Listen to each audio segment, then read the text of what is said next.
Hey y'all, today we're making some creamy tomato soup and some sourdough grilled cheese. Now honey, this is the Starbucks Copycat grilled cheese that we're gonna make it, and we're gonna make it on our homemade sourdough bread that I made in the last video, and I will link that one for you. So we're gonna go ahead and start making our soup. You're gonna go ahead and chop up one yellow onion and just chop it up kind of big because we're gonna cook it down and then we're gonna put it in the blender, okay? So you don't have to have it small. So we're gonna add to our Dutch oven or whatever soup pot you're using 2 tablespoons of butter and about 2 tablespoons of olive oil or whatever oil you have. You know, I'm a firm believer in use what you got. Oil and butter, that's what you need. Then we're gonna drop our onion over in there and we're gonna cook this for about 5 minutes or so until your onion is cooked down, you know, till it's clear, till it's translucent, wonderful, cooked, soft, you know, you can see. So, and don't worry about the stuff on the bottom, that's the good stuff. We're gonna get that up, we'll mix that into the soup as we make it. So once you get your onion all, you know, done like you want it, we're gonna take a bunch of fresh parsley and we're gonna go ahead, we're gonna need about a half a cup of this. So I just washed it up real good and then I'm just gonna kind of rough chop it. It doesn't have to be perfect or precise or anything like that because again, we're gonna throw this over into the blender, but you wanna kind of get it into a little bit more manageable pieces because you don't wanna accidentally end up with a tree, you know, in your soup. So just get that all good and chopped up and then we're gonna measure out, like I said, about a half a cup of that, and then whatever you have left over you can use for garnish or use it in another recipe, or really for the amount that was left on there I could have just shoved it all in there. Okay, so now we're gonna need a blender. You're gonna take your little blender, and y'all, I didn't even know I had a blender. Did not know I owned one. I've never used it. Or maybe I used it 100 years ago because the thing is about 1,000 years old. But anyway, I'm glad I found it down in the cabinet. So, you know, don't be hard on my poor little cheap blender because who knows from whence it came, because I sure don't. All right, so we're gonna go ahead and we're gonna dump our onions over in there. And then we're gonna add 2 cans of crushed tomatoes. Now, you can use whatever kind of crushed tomatoes you want. This is just what the store had, so that's what I got. And you're gonna need a total of 5 cans of crushed tomatoes. Okay, so in this first little batch, because we're gonna have to do this in 2 batches because the blender's not big enough to do it all at one time. So I went ahead and I put my onions in, and then I put 2 cans of the crushed tomatoes, and then I went ahead and put the parsley over in there. Then we're just gonna go ahead and we're gonna blend this up. And yes, I realize I put the top on backwards, but it didn't make any difference. So anyway, y'all, blend this up until it's nice and creamy. And you see it'll turn an orangey looking color, you know, because of the tomato, Lord of mercy, the onions and stuff that we put in there. So you're just gonna get that good and mixed up till it's nice and smooth. And this is, I was giving it a sniff, y'all. But this is what it's gonna look like right there, okay? And we're gonna go ahead and we're gonna dump that right down into our pot. And like I said, this is kind of cool. So when you put it in there, you can go ahead and scrape up all them little bits off the bottom to get all that good flavor.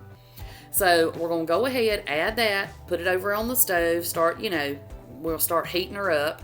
And then we're gonna take 2 more cans of crushed tomatoes and put those in our blender and blend those up. Now, I saved the last can of crushed tomatoes and just added those in there just like they were because I wanted a little bit of texture to my soup. But if you want yours completely smooth, you can put all 3 cans in the blender and, you know, completely, you know, blend them up and get them smooth. So that's just kind of your choice, just preference, however you want yours. But I will say, even with the can of crushed tomatoes just added in at the end, this was still a very smooth soup, you know, because crushed tomatoes are not that big. So, you know, just do what works for you, do whatever you feel or whatever you're thinking about at the moment. So we're just gonna add the second batch of crushed tomatoes right over into our pot, and we're gonna stir this up real good because we're gonna need to get this, you know, kind of bring it to a boil in a minute, and then we're gonna, you know, let it simmer. And that way it'll just get all them flavors good and mixed together because, you know, you can't just cook soup and be done with it in 5 minutes.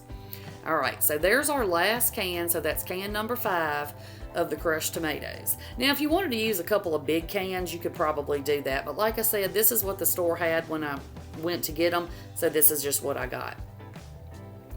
So you're gonna go ahead and just get that good and mixed up, and then let's give it a little seasoning, okay? So y'all already know garlic powder, and I'm gonna dump the whole kitchen up in here of this garlic powder. Honey, I put 40 pounds of it in there, but you know, you gotta have some flavor in your soup. You gotta have, because that's a lot of tomato. So you gotta kind of kill the tomato taste. If that's, I know it's tomato soup and it's supposed to taste like tomatoes, but you know what I'm saying. You don't want it to be overpoweringly just tomato in your face. You want it to be, you know, you want it to just taste like something besides just a raw tomato. Does that make any sense? I think I'm just talking and talking. But anyway, y'all get what I'm saying. Onion, garlic, salt, and pepper. Mix it up good. And make sure, like I always say, taste your doggone food. Taste it. Don't let it cook all day long and not taste it. Okay? Taste it in between and see if you need to add more stuff. Okay, once you get your seasonings added in, go ahead and add one of these little small containers of heavy whipping cream. Okay, because like I said, this is going to be a creamy tomato soup, almost like a tomato bisque. But anyway, it's a creamy tomato soup. That's what we're going to go with. So you're going to mix your cream in there, mix it up really good, and then I tasted it, and I decided it needed some Tonys. So I went back and added some Tonys. And like I said, just taste it along the way. If you feel like you need a little more salt, a little more pepper, if you have a certain seasoning that you like, go ahead and use it. You know, just get it to how you like it. Then we're going to put the lid on, let that simmer. All right, now that sourdough bread I promised y'all from the last video, here it is. Now, you see I cut it uneven, but that's okay, because that's how I do around here. I can't cut even, but it'll work. So what we're going to do, I looked up the recipe for the Starbucks grilled cheese, because me and my daughter had been out shopping, and we had one, and y'all, it was so good. And she was like, Mama, you ought to make some of that grilled cheese on that bread that you've been making. So I was like, you know what? I'm going to make that with a tomato soup. So what it calls for is white cheddar cheese and mozzarella.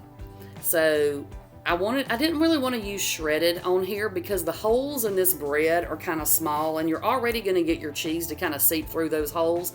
And I thought trying to do it with shredded cheese might be even worse. I might lose a lot of cheese, if that makes sense.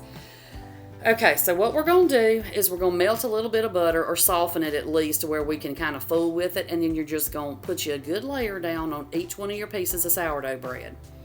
Then we're going to put that right down on our griddle, and we just going to pile the cheese on, honey. Pile it on. Because, you know, can you really have too much cheese? I mean, I guess you can, but really can you? I don't think so. So all we're going to do, pile the cheese on, put your other piece of bread on, cook it low and slow because the bread is thick, y'all. Oh my gosh. Okay, here's our tomato soup, final product. Y'all, this stuff is so dang good. If you don't just want tomato soup, here's your grilled cheese sandwich. Have you a grilled cheese sandwich if you're not feeling like having soup. But you know what? What goes better than grilled cheese and tomato soup, right? Get you a nice bowl of tomato soup. Make you a yummy grilled cheese sandwich. It is ooey and gooey and buttery and crusty and crunchy, and it's so much better because you made the bread. You made the bread and you made the soup, and it's all homemade, and it's wonderful. All right, y'all. I'm going to be quiet now. I'm going to pop y'all another video right up over here, and I will catch y'all on the next one. Bye, y'all.